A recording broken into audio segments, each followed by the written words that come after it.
Hi guys, and welcome to the first episode of a brand new podcast here on the channel. It's the Breakdown Podcast. We're going to be delving into the world of rugby in a little bit more depth with many different guests. But today, I am so glad to be joined by my good friend Ben from Ruck and Roll Rugby, and we are going to be discussing the big question, that is, who should be the captain of the Lions as they tour to South Africa this summer. Before we get into it, though, make sure to subscribe, like the podcast as well, and get your thoughts in the comments down below.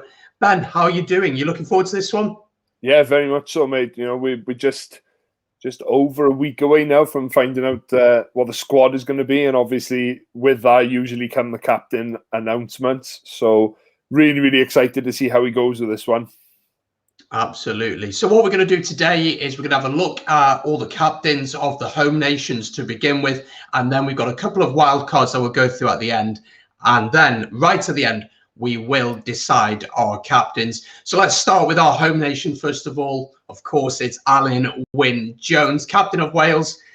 My personal hero, someone that, you know, if he asked me to marry him, I think I'd struggle to say no, even though I'm completely straight. I think I'd absolutely struggle to say no. Let's have a look at some of his achievements in the game, because it's quite an extensive list. So first cap for Wales against Italy in 2009, and he's also played for the Ospreys over 150 times. For the Ospreys, he's won the Anglo-Welsh Cup, captained them in 2010 to 2017-18 season, won the Pro 14 twice, having been captain in 2010 and 2012. For Wales, even more success. Grand Slam in 2018, 2012 and 2019, won the Six Nations title in 2013 and 2021, and then captain in 2019 and the 2021 success. But obviously we're talking about the Lions, and the big thing for me is experience of a player at the Lions. So he first went in 2009 and started 2 tests versus the Springboks.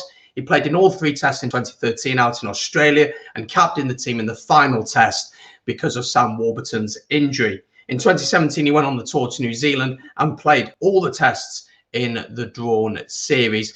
Extremely successful career for Alun Wyn. Your thoughts on Alun Wyn as a potential Lions captain? What would suggest that he should be the Lions captain for you? I think out of all of the potential candidates that we'll discuss in the podcast tonight, I think he is the ultimate standout leader. I think if you look in many games, that it's just the tenacity that he goes into every game. You know, he's got this iron face almost, that it doesn't matter what game it is, whether he's playing, you know, Samoa in a warm-up game for, you know, an autumn test, or whether he's playing against England in a Six Nations decider. He is always that cool, calm, collected. He always knows what he's doing. He always knows how to go about his job. And I just think he's such a well-rounded captain and leader of all players around him. I definitely, if he asked me to go into battle with him, I'd follow him, no problem whatsoever, because he just lets off that air of comfortability, so that, you know, if he was going to go in and do something, you definitely follow him in, because if he's willing to do it, you would have to do so as well. So I think for me, he is the ultimate captain, you know. And if we look back across captains of any nation across history, I think he will always come out as one of the best captains that has ever been in the game of rugby union, just because of the way he inspires the players around him. I think that's something massive, that players feel that they can follow them, that he's a leader for them, he's someone that inspires them, but also not only the players, but inspires a nation. I think that's very important as a Lions captain. And as we go through the candidates, I think a couple may be lacking in that area. I was looking at some of his strengths, and for me, as you said, you know, he's someone that you want to follow into battle. He always puts 100% on the field. He's always involved in the game. He seems to be everywhere all the time. And I think one of the criticisms recently of him is about his age, and maybe over the last couple of years wasn't at the level that he is now and had been previously. Do you think we're seeing him at his best? Is he like a good wine, getting better with age? Yeah, I think there was a lot of criticism around him, saying that he shouldn't lace certain players' boots. That, and we won't mention those individuals because I'm sure we'll talk about one later on.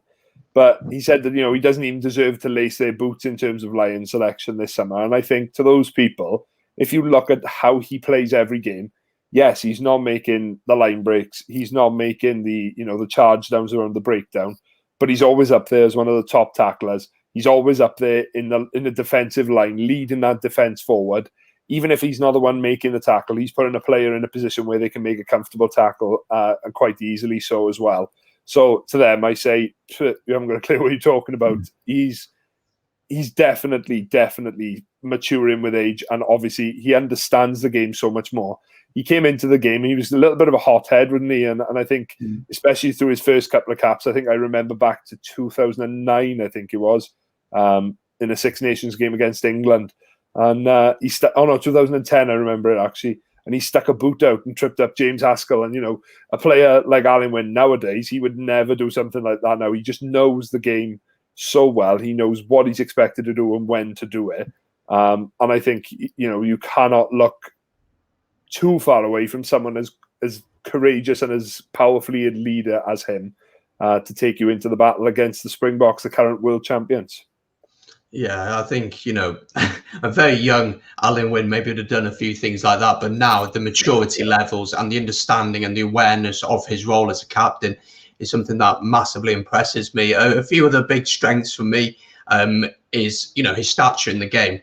Everyone knows who he is. He commands respect, not only from players and coaches and opposition, but from the referee. And his ability to talk to a referee, for me, is a massive thing. I thought we saw that with Warburton in the last test when he spoke to the referee and changed that decision to an extent, or had an influence in the decision. That's massively important. And again, over the course of the past Six Nations and in the 2019 Rugby World Cup, we've seen captains who maybe are on this list who their ability to speak to refs, their ability to command that respect and be seen as a gentleman of the game, maybe lacked a little bit in comparison to Alun Wyn. And I think the other thing for me about Alun Wyn is he's played in massive games, absolutely massive games. And don't get me wrong, others on the list absolutely have, but he's played in World Cup semi-finals, Lions Tests, Pro 14 finals. He's played in Europe a few times, played in Grand Slam deciding games, Six Nations deciding games. He's played in massive matches, and he's a big game player. He steps up when it's important. I was trying to think of some weaknesses for him. And maybe this is my biased Ospreys and Welsh eyes coming out, but I honestly can't find a weakness. The only thing I could potentially think about is his ability in the loose when he's playing, but that's more about his playing style than his ability as a captain. So do you think there's any weaknesses there as a captain that would worry you if he was to get the captaincy? For me, it's not so much a weakness in him. I think it's a weakness in terms of the way that Lions tours have gone in previous years. We saw it with Warburton on the 2017 tour. Named as captain, didn't start as captain in that first test. And for me, your Lions captain is that player that you pick, and you know full well that when it comes to test time, they are the first name on the team sheet. You think back to the legends of the game and the legends of Lions past. Martin Johnson, tour captain on 2 tours and started in all 3 tests on the tours that he captained. And I think that is what you ultimately want. You want a captain, which you know full well he's going to be there in that test arena, and he's going to be the one that is going to be commanding that respect of the referee, like you said. But he also knows exactly what's expected of him when it comes to game time. Now, I know that there's a lot of talk in the community at the moment saying that there are potentially other second rows that Gatland might look at. As you mentioned there, potentially to be a little bit more courageous in the loose then and look to try and exploit South Africa and see what they can find out of them. But, the game South Africa will bring, and you need someone of Alun Wyn Jones' stature in there. My only concern would be is that if there are players that are playing well on that tour, and that is the style of play, considering the high altitude, the speed the game is going to be played at down in South Africa, is it going to be something that Alun Wyn comes off the bench and brings a powerful finish? I hope not, because I think personally he's someone you need there from the off. But, considering the talk that there is around, Maro Itoje, James Ryan, it's one of those things you hope that he gets the nod as captain and guarantees himself almost that test jersey. But if he's named captain, you think there almost will be that pressure of him to perform, which I know he will certainly rise to. But at the same time, it's like that thing in the back of your head thinking, well, if he's named as captain and everybody's on his back about his performances, you hope it doesn't go to his head and we don't see the Alun Wyn we know and love. Yeah, I think, Gatland obviously is the head coach. Gatland knows Alun Wyn very, very well. There'll be a good relationship. As far as I'm aware, there's a very good relationship between the two of them. Gatland does have his favourites. That's just a fact, and we've seen that on past tours. And for me, Alan Wynne starts under Gatland, and in my team as well, is who goes alongside him. And if he starts, I'd be very surprised if Gatland wasn't to name him as captain. But we still have some other people to look through. We're not saying Alan Wynne will be the captain, but his resume looks very, very strong. Let's move on to our next candidate, which is Johnny Sexton of Ireland and Leinster. So he's one cap away from hitting the century of caps for Ireland. Captain of Ireland since 2020, following the retirement of Rory Best. Seen in most success at Leinster, which Leinster are just an absolute powerhouse. They've won the Pro 14. While he's been there in 2008, 2013, 2014, 2017, 2018, 2019, 2020, and 2021. They also won the Champions Cup / the Heineken Cup in 2009, 2011, 2012, 2018. He's an all-time leading point scorer for Leinster as well. As I said, for Ireland, 99 caps and captain of the side. Won the Six Nations in 2014, 2015, and a Grand Slam in 2018. For the Lions, went in 2013 and 2017, played in all 3 tests in the 2013 series, starting 1 and coming off the bench in the final 2. But in 2017, he started the last 2, coming off the bench in the first one. And individually as well, he's been at the top of the game, winning the World Player of the Year in 2018. What are your immediate thoughts about Sexton? Because I personally thought he had a very, very good Six Nations. Sexton's a real strange one for me. I think if you look at him at his glittering best, he is such a good player. You know, not only his ability to put players in the right place in that back line, you know, he's probably one of the best 10s in the world at organising his players around him, and especially when he had the likes of Brian O'Driscoll outside him. That job was such I bet that was such an easy role to take up. But I think sometimes with Sexton, for me, I think he lacks a bit of maturity. And I've watched, you know, I'm a big fan of watching the behind the scenes Lions documentaries, and he always speaks very, very well within Lions camps. You know, he's extremely motivated, he's extremely well driven, and he demands the best from players. And especially from what you can see of him in those videos, you know, he, even when the lads are having a little bit of a lark around and just trying to, you know, keep the spirits up within squad, he's still focused and driven for the entire time that he's on the tour. So you know full well that you're going to get that from him. Whether he's captain material for this tour, I don't know. I know we'll have a little discussion of his strengths and weaknesses now, but for me, I struggle to see Sexton being named as captain, I'm afraid. Yeah, I think there's a lot of things that go against him, but you know, the big thing you're talking about there is how driven and focused he is. And I've heard a lot of people in the media, or maybe Irish fans or fans across the globe, have said that he comes over as being rude and maybe selfish in a way. But I think that's just because of the way he's driven. He sets such high standards for himself, which is very important. And it means that if he sets those standards, he's going to say, right, these are the standards I'm at. As captain, I want others to be at my standard as well. And I think that's really important, that the professionalism is there within the Lions group, but also it's a tour and you want to get that balance right. And that's maybe something we could say about Alan Wynne-Jones is he too focused as being captain? Can he let what remains of his hair down? Can he let that down? So that's the other thing about Sexton as well, is he too focused? But let's look at some of his strengths. The big thing you can't ignore is he's a winner. He's won so much with Leinster, and whatever you want to say about Leinster in the Pro 14, it's not competitive. Whatever you want to say, he's won it in Europe. He's won it against the Saracens team, where they won a few where they probably shouldn't have and were competing against them.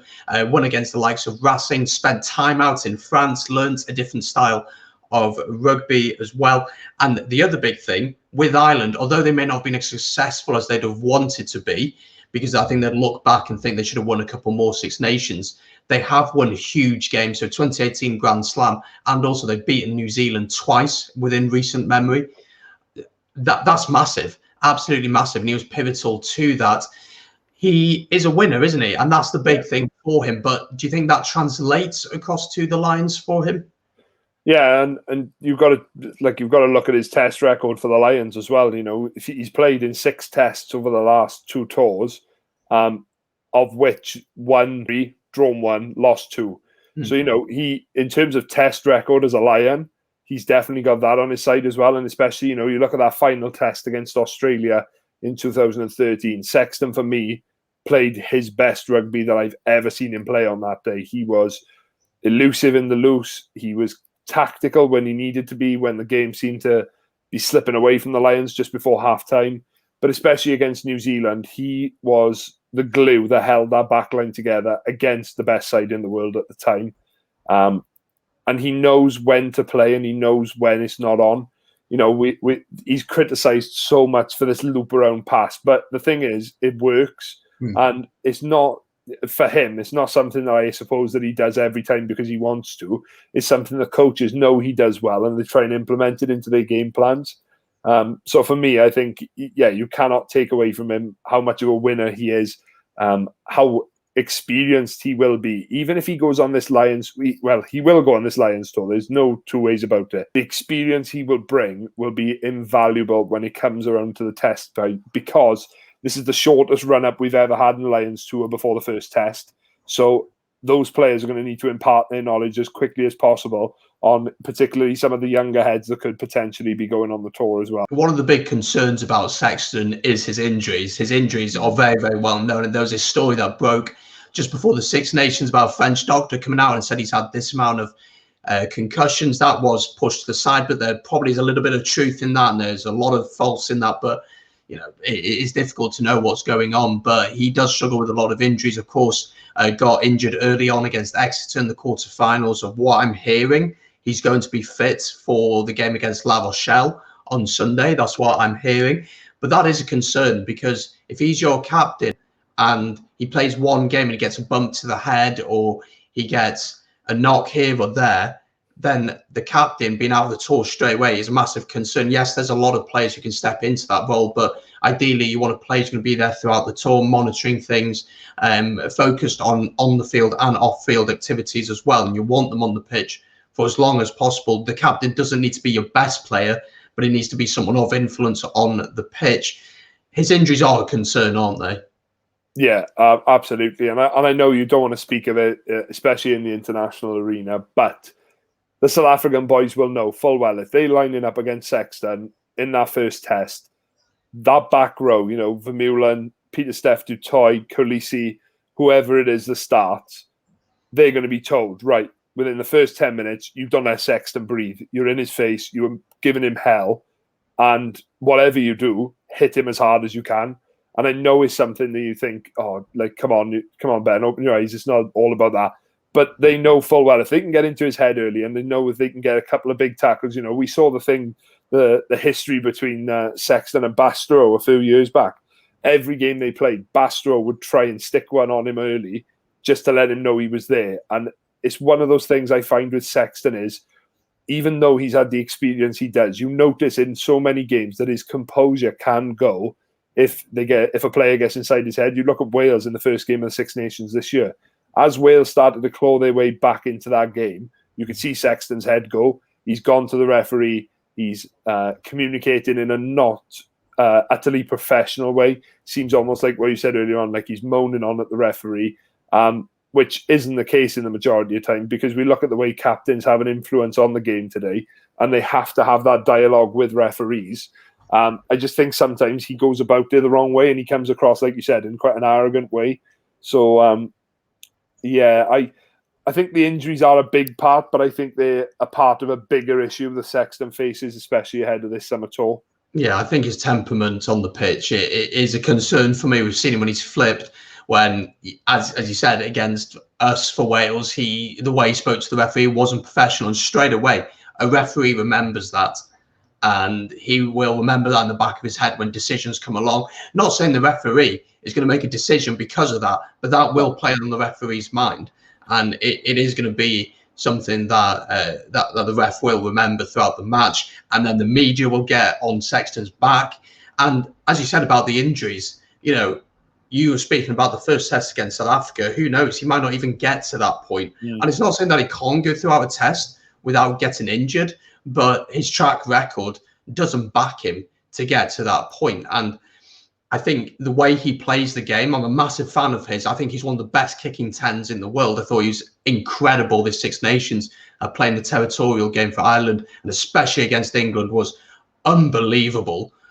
But the way he plays the game, when he takes the ball up so close to the line and puts that little pop pass for the likes of, well, a few years ago, Stockdale, but now more than likely Lama or James Lowe. It's such a risky way to play the game and such a dangerous way. And with the likes of Diolande maybe hitting him, or Vermeulen or Steph Toy hitting him, it does make you worried that if that's the way Gatland wants his teams to play, and if that's the way Sexton wants to play, that it's just asking for him to get injured. And then the only other thing I could think about with Sexton was, does he truly suit the way that the Lions will be looking to play? Now, it'll be interesting to see what Gatland will do with his centres, because there's a name we'll get to shortly on whether he could be a Lions captain. But does he suit the way that we want to play? Do you think he's attacking enough, or do you think we'll look to play conservative against the South Africans? It's an interesting one, because I think from Gatland's perspective, he should go down to South Africa and look to run this side off the park. You've got to remember, South Africa have not played a test match since they won the World Cup in 2019. They withdrew from the Rugby Championship back last year. They haven't played a test match at all. And prior to the Lions test, they would have played one test if that goes ahead. I believe they're looking to play the USA. This is going to be a massive opportunity in the first test for the Lions to shell-shock South Africa and really throw something at them that they're not expecting. If you're looking for that air of unpredictability, Sexton's not the man for me.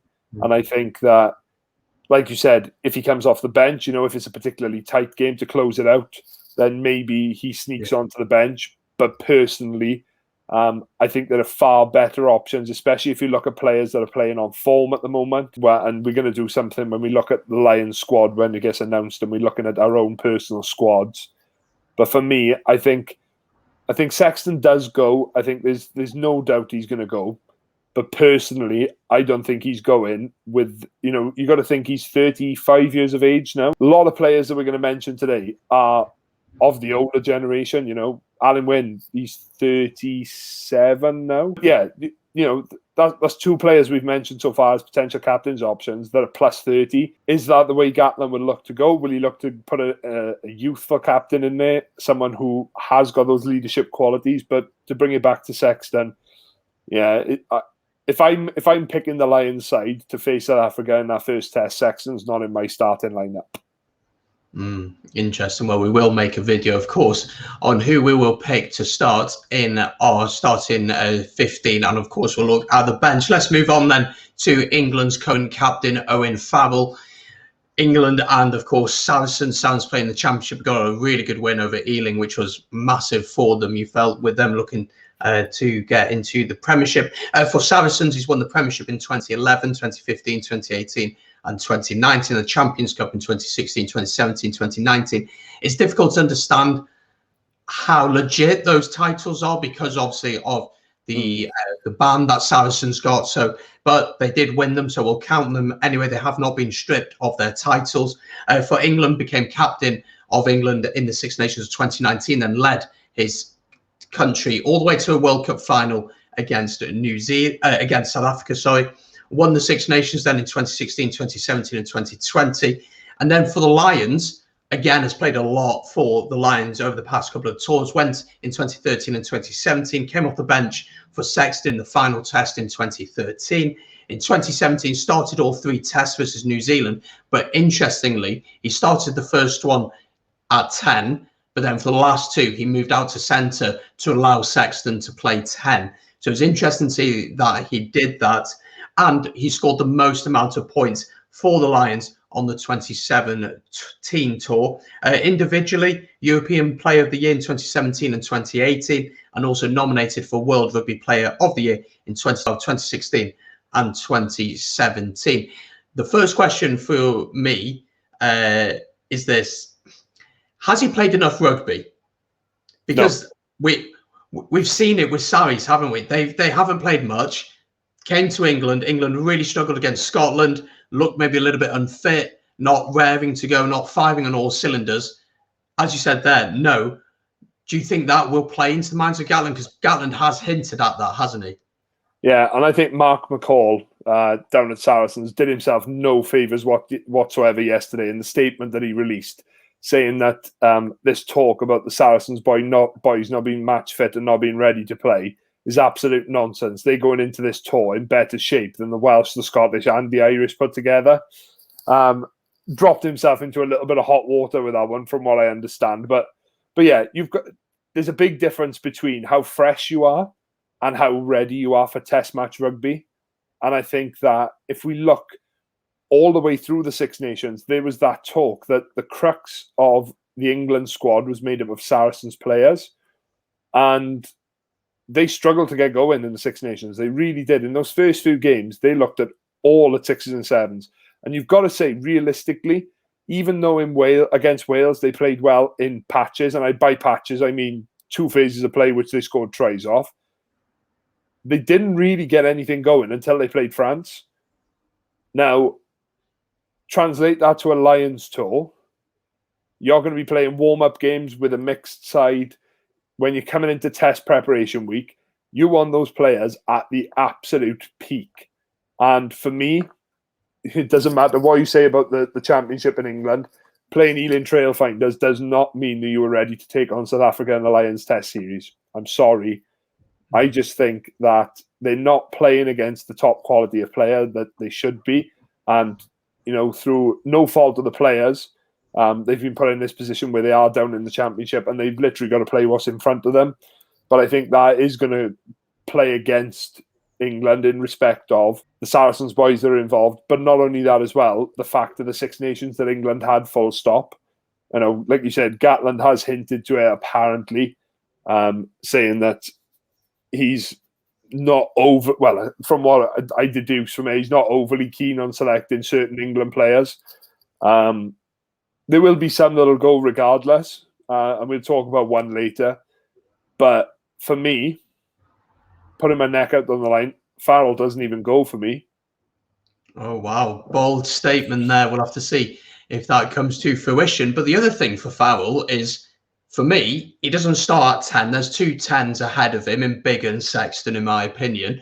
But then he definitely doesn't start at 12 because Robbie Henshaw, maybe is in the form of his life, was one of the best players in the Six Nations. So does he even get into the starting 15? Can he even get into the starting 15? And can you have a captain who's not going to start games? Because there's no point having a captain if he's not on the pitch playing at a decent level and match fit and raring to go. For me, you just cannot have Farrell as captain. I think it's absolutely crazy. And the other thing, I think Farrell's a good player. Don't get me wrong. I think he's a very good player in maybe the top 10s in the world. But he's not captain material. We've seen that over the past couple of years in massive games where he's lost control and he doesn't have the answers of how to turn things around. The way he speaks to ref, yes, against Wales, the decisions from the referee, some were questionable. Okay, by law, were okay, but the way that it was done, maybe not the right way. But the way that he spoke with the ref, of course, you're going to be annoyed. But there's a level that you need to be speaking at. You've got to be professional. And he just didn't show that against Scotland a couple of years ago when they were leading by so much at half time, to then lose that lead and not have the leadership and the different qualities to bring his team back round to be able to be winning. That's a massive concern for me, because you want your leader and your captain to be able to organise the team, to calm everyone down, to have a few words, to get everything sorted, have a word with the ref. He doesn't bring that as a captain. And I think for England, he would play a lot better if he wasn't captain. We saw that with Warburton here in Wales. Warburton led by example, but he spoke openly and honestly that as captain, he felt so under pressure and it affected his performances. When he gave over the captaincy to Alan Wynne, he played so much better. And maybe that's what Farrell needs for England especially. But I think we're both in agreement that Farrell just can't be captain on this tour. And as you said, he doesn't get on the tour for you, and I will make my team as well closer to the time. And let's move on then to the final captain of one of the home nations. An interesting one in Stuart's Hogg, of course, playing for Scotland and Exeter, 84 caps for Scotland. And interestingly, he started 83 of those games. I found that quite fascinating. If we look at his club career, 2 clubs, Glasgow Warriors and Exeter Chiefs, won the Pro 14 in 2015 with Glasgow, and they played some exquisite stuff in that season. In Exeter then joined after the end of the 2019 World Cup, has already won a Premiership and a Champions Cup as well, and for Scotland named captain in 2020, and in the past Six Nations got some big wins against France and England. For the Lions, he's lacking in experience in comparison to the others. Went in 2013 youngest player on the tour, but then in 2017 actually got injured before any of the test matches, so he's never played a Lions test before. Individually, he's won the Six Nations Player of the Tournament in 2016 and 2017, but if you're looking at what he's achieved in the game compared to the others, is it a little bit difficult to make a case for him, do you think? I think that, like you said, the fact that his international record speaks volumes. You know, when in the games that he's been involved in, he starts from the off. He is such an exciting talent. And I think in 2017, he was extremely unfortunate because I think a lot of people were saying that if he'd have had a good run up into that first test against the All Blacks, he could have been pushing Liam Williams for the starting jersey. And I think he has suffered with a broken cheekbone, which sent him home on that tour. But for me, like you said, yeah, it's difficult because he hasn't got the Lions experience that the other 3 candidates we've mentioned so far have. But what he does have is an unbelievable passion for the game. And he's got an unbelievable attitude towards the success of his team. That, for me, it was summarised in the final whistle blowing against France, and the look of elation on his face, because he knows what went into that win. And I think, you know, if we look back at Scotland in this Six Nations, got a win against England, realistically should have held on for a victory against Wales, but obviously the red card played a part, and Wales, with Louis Rees-Zammit coming back into that game.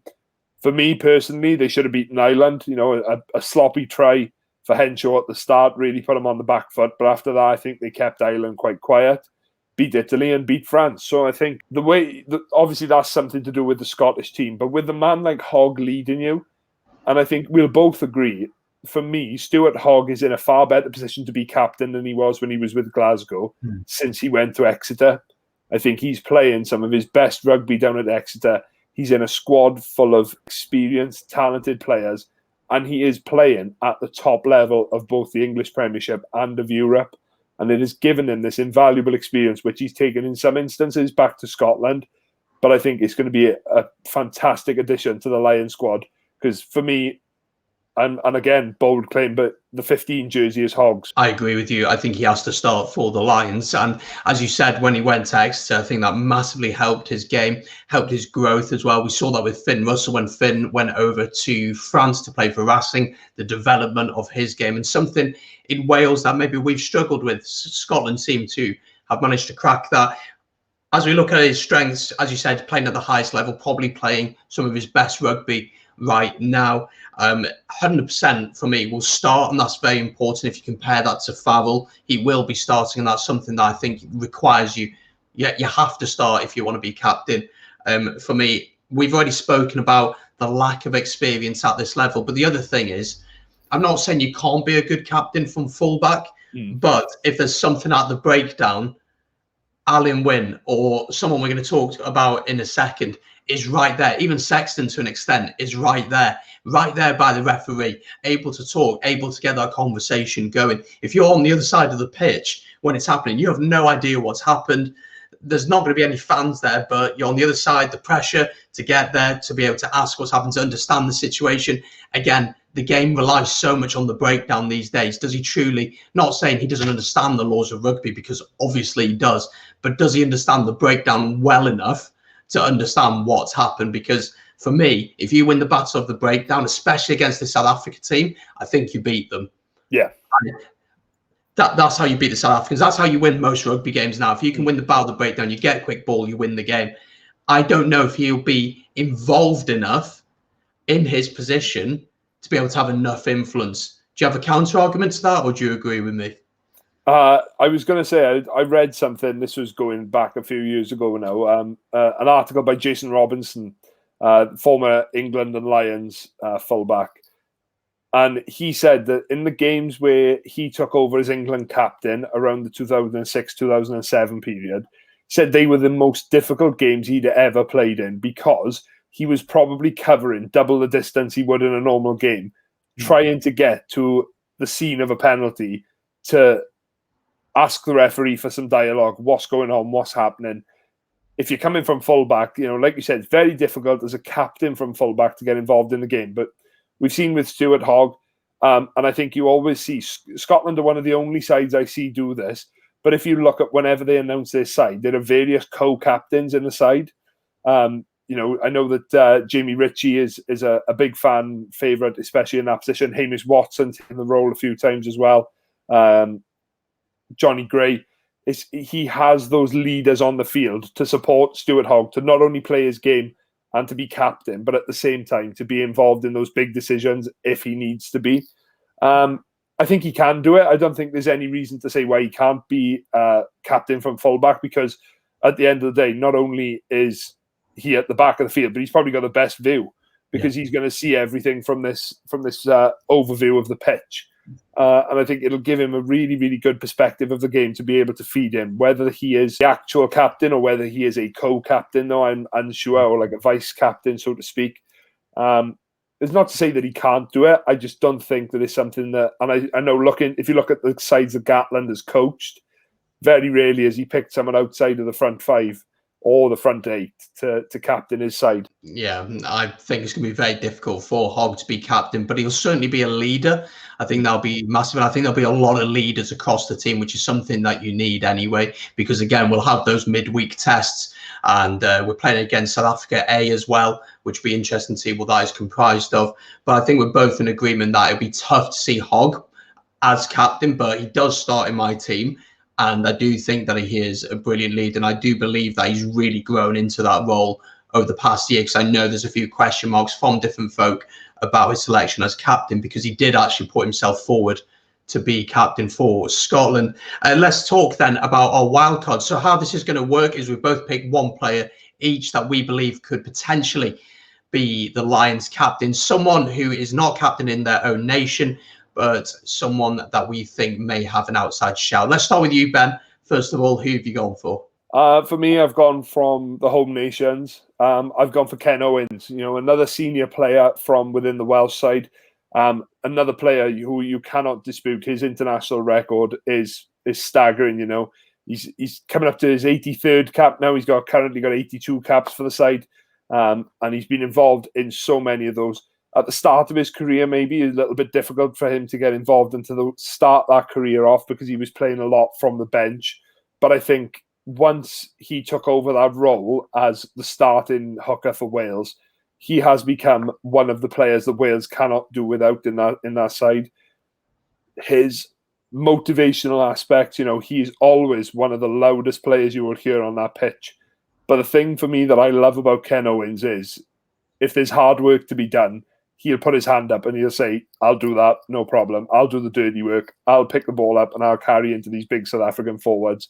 Try and give us the ball that we need to go forward. Very much reminds me in some aspects, minus the kicking, because no one ever kicked like he did. But he very much reminds me of a Keith Wood character in terms of, that he's there for absolutely everything. We see him out on the wing sometimes, if he's in that position and he's happy to hold that position out wide.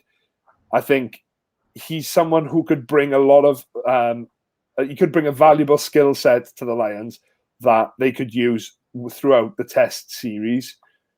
For me, the only difficulty he faces is there is a lot of strong competition coming from behind him. So he would have to play extremely well to ensure that he starts in the test, which is maybe why one of the things that plays against him and why he may not go as captain. But I think ultimately the strengths that he has outweigh his weaknesses, and if you gave him the captaincy, he certainly wouldn't let you down. No, I don't think he would, and I think he's become a massive leader in the Wales squad. I think there's 5 or 6 players who are real leaders in the Wales squad, and he's certainly one of them. And we saw, most of the people listening to this now would have seen the Lions documentary where he was teaching some of the players how to sing the Welsh songs, which is always good fun to see some of the English lads try and learn a bit of Welsh. But But that's an important thing, that he's a leader. He's comfortable in leading people, in organising things and getting people together and getting the team morale up and the team ethos and things like that. It's really, really important. The only counter argument I really have to Ken Owens is his form. I think his form over the last 6 to 8 months has been good, but I think when Pivac really started in the role and maybe towards the end of the Gatland era, I do think he struggled for form a lot. Our line out, and I know it's not just his fault, but our line out at points was absolutely horrendous. And I do think there were potentially players in front of him who could be looking to start at hooker. And for me, it's really important that you are starting at hooker week in, week out. And the other issue is, although Alan Wynne maybe is in a similar position to Ken Owens, are these players truly playing at a good level week in, week out for their regions? Leinster, of course, are playing at the top of the European game. Again, they're playing in the Pro 14 where they could probably pull out their second best team and still beat most sides anyway. But they're playing in Europe week in, week out, and they're shown that they can still compete, even though their domestic league isn't as competitive. Is the Scarlets really playing at the level required to be a Lions captain? But then you'd have to say the counter argument to that is that that's never affected the national team for Wales. Even if our regions are absolutely stinking, it doesn't really matter because they always step up to the national team for whatever reason. But for me, Ken Owens would be a great midweek option as a captain. Yeah. But I think to start as a Lions captain, he's borderline starting for me in the team anyway. So I'm not 100% certain that he would start. But I think as a leader in the group, I wouldn't be surprised if Gatland named a player as captain and then said, all right, we can have 2, 3, maybe 4, 5 extra vice captains. You probably won't call them vice captains, but they will be leaders within the group. And I wouldn't be surprised if Ken Owens was a part of that. But Ken Owens would be interesting, I think. Yeah, I think if you look at tours gone by, there always is a call for a senior leadership team, a team that will sit down with the coaches pre and post game and inform them of things that have gone on in the game and things they feel they need to be for the next test. And traditionally, those players that are involved in those meetings are either the players of the highest experience level or the players that are considered nailed on test starters.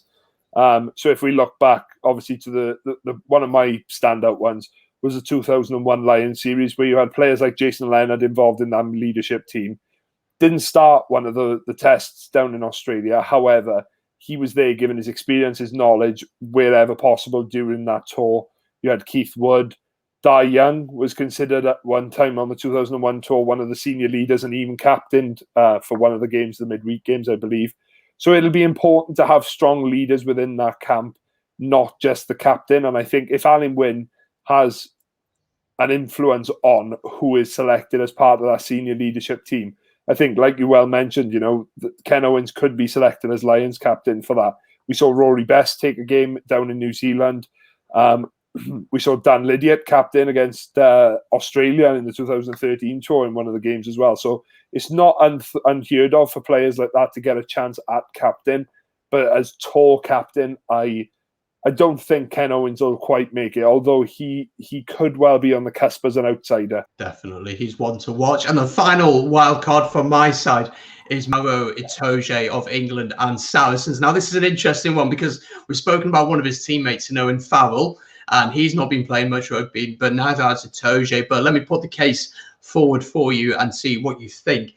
For Saracens, won the Premiership in 2015, 2016, 2018 and 2019. Again, the whole ban thing, we have to put that to one side because they haven't been stripped of those titles.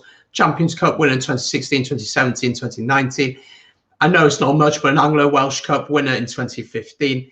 For England, won the Grand Slam in 2016, Six Nations in 2017, 2020, Autumn Nations Cup in 2020, and World Cup runner-up with England in 2019, but also world champion for the junior side, under-20s England in 2014, and also World Player of the Year in 2018. So he's won a lot within the game for a young man. And I think the other thing, as a Lions captain, it's not what you do on the field, it's what you do off the field. And in a year where we've seen a lot of discussion about racist abuse, about online trolls, the way he's dealt with that and spoken about that so maturely, and the way he's looked to engage and educate people on things like that is massive. He's a young man. He's very business minded. He started his own clothing line and things like that, which is great to see. And I think it's good that players venture into other things and have life post rugby and have things that they can step into. I think this Six Nations, if we look at his form, he didn't start great. He plays on the line very much, and I think he crossed that a lot at the start. But I think he got the balance near the end. And when he's on his game, he's one of the best in the world in his position. And I have no doubt he's going to go on the tour. Again, my same question I had on Farrell is, has he played enough rugby to warrant starting and potentially even looking to be a captain in this team? I think you're looking at two very, very different perspectives here if you're looking at Farrell and Itoje. For me, Farrell will ultimately play a big role in the gameplay of the back line. That is a huge responsibility to have, especially when you've got so many exciting backs that will be going on this Lions tour. Whereas Itoje, the forwards that are going to be picked on this tour know that they are in for the few weeks, however long it is, from hell. Every South African side will look to beat them up, bully them around the field, and just try and let them know they're in South Africa. It's our patch, and this is what it's going to be. And if you want someone who's going to be an absolute warrior on the field, be a nuisance back to these South Africans. I think the interesting one for me is with Itoje, regardless of where the standpoint is with Saracens, he was always in my starting lineup because I think that there is that element to him that you can't avoid on a rugby pitch. He's shown so much in the loose. His ability to carry the ball is extremely good. His superb work at the breakdown puts him up there as one of the top jacklers that'll potentially go on this tour.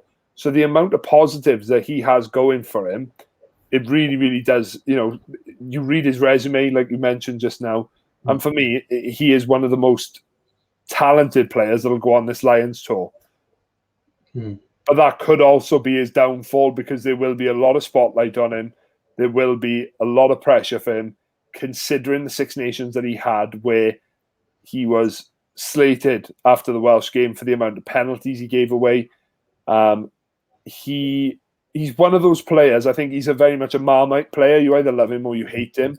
And for me, I watched the series. It was on YouTube many, many years ago. You mentioned the 2015 Anglo-Welsh Cup. And he was focused in and around the Saracen side at the time where they were going through that. And they said, we've got this young lad captain in the side during the Anglo sides.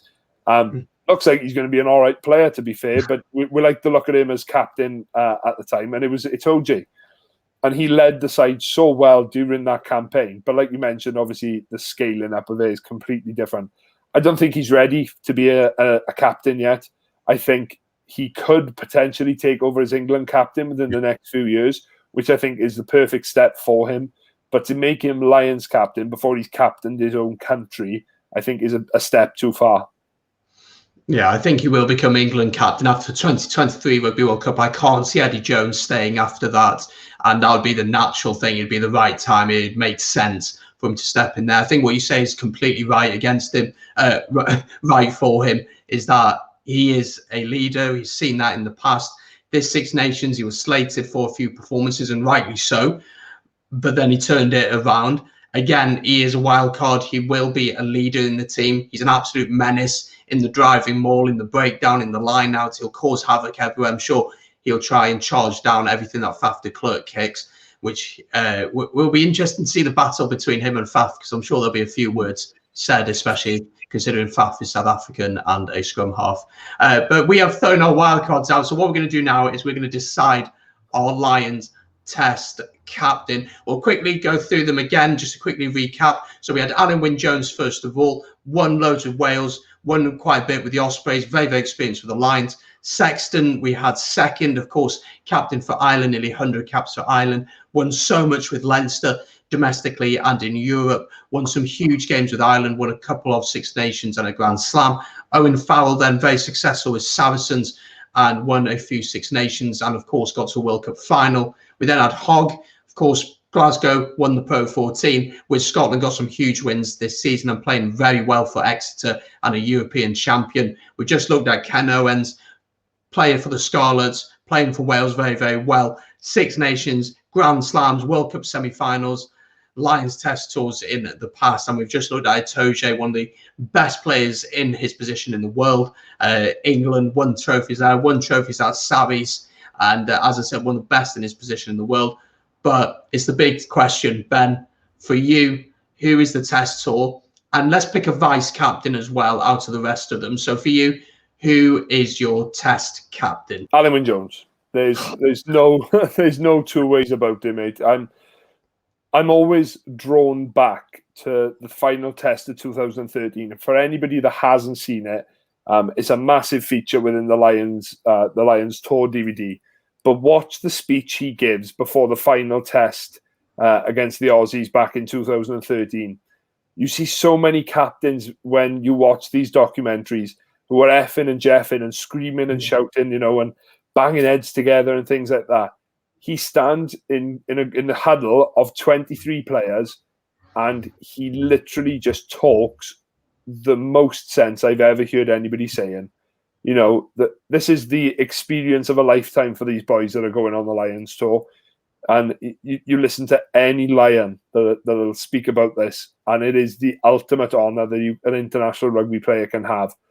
Alun Wyn Jones will be going on what will be his fourth Lions tour, and I think rightly so that he is captain for this tour personally. He's a leader, he's Welsh, and to be honest, mate, I think he is going to go down as the all-time greatest captain in international rugby history. Oh, wow, a Cardiff Blues fan praising an Ospreys player. And we're soon to see Ben in an Ospreys shirt. I can't wait for that. I'm in agreement with you. I think Alun Wyn Jones, for a few reasons, as we mentioned before, but obviously Gatland knows him very, very well, which will play into the mind of Gatland and of Alun Wyn. I think the respect he commands all over the world and the fact that he's done it before for Wales, for Ospreys and for the Lions, I think the other candidates are worthy candidates, but I don't think they come really that close to him. Go on then, who's going to be your vice captain out of the rest? Because obviously Alun Wyn will be the captain. Who will be the vice captain for you? I'll be honest, mate, completely forgot about that then. I was so absorbed in my Alun Wyn Jones world, where nothing is more than him. I'd like to see him give it to Hogg. I really would. And I know we talked about the difficulty that he'd have, but I think if Hogg has got that ability to communicate with Alun Wyn, who is going to be in the middle of everything, I think that is, and I think you will need someone in the backs as like a sort of a backline leader. Then you regularly have a pack leader if your captain is in the backline. But I think you will need someone who is leading that backline. There may be some more Lions senior players, because to say Stuart Hogg is not a senior player now is ridiculous. He's on 85 caps, so I think you can't say that about him anymore. But yeah, I'd like to see him give it to Hogg. I'm in agreement with you once again. Ooh. Wow, an Ospreys fan and a Cardiff Blues fan agreeing on something again. I don't know what's going on here. I would like to see Hogg giving it. And I think he would be tempted to have a captain in the forwards, maybe someone in a leadership role in the backs. Now, I don't think he'll do the whole vice captain thing, but I think having a leadership role in the backs would be interesting. And as you said, he's experienced. The way that I really believe he's grown into this role over the past year or so. There's a lot of question marks at the start, but he's really grown into it, playing at a very, very high level, has a different viewpoint of the game from his position compared to the forwards, can see the whole pitch. And I think it'd be really interesting to see Hogg starting at 15. But there we go. Those are our picks for the captaincy. We are in agreement, which is crazy to think. But are you in agreement with us? Let us know down in the comments below. I hope you've enjoyed this first episode of the Breakdown podcast here on BS Rugby. If you have done so, make sure to like the podcast. Subscribe if you're new to the channel as well. Check out Ben's channel, Ruck and Roll Rugby as well. There'll be a link in the description for that as well. And we'll see you next time for some more great rugby chat.